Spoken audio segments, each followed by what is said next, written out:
Jesosio nulalane fanekeko izurako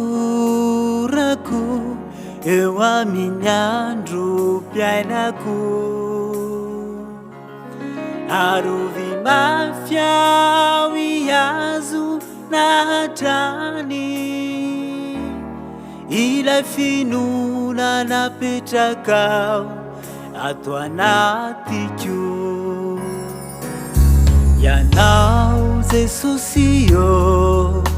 nulalane fanekeko izurako eo amin'ny andro piainako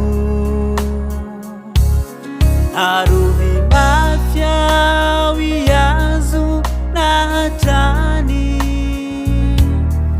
ilay finona napetrakao ato anatiko wafidinao ao ampanjaka ny fitiavana sy toriadrany ilay famarinana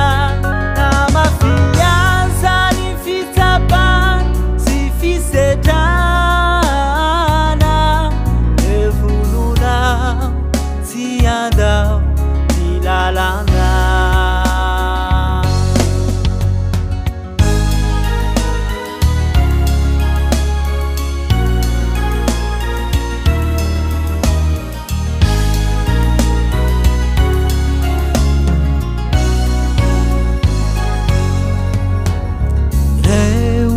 fahavalo na diabetsakaza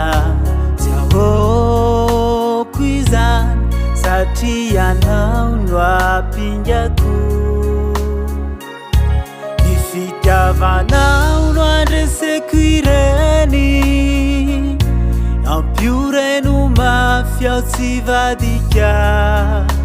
ny lalana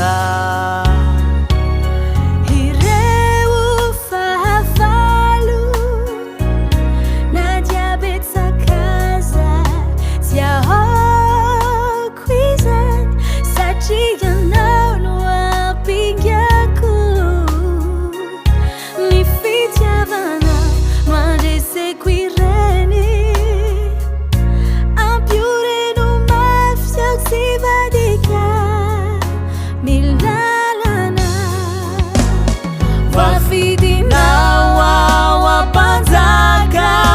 ny fitiavanao sy toriadrany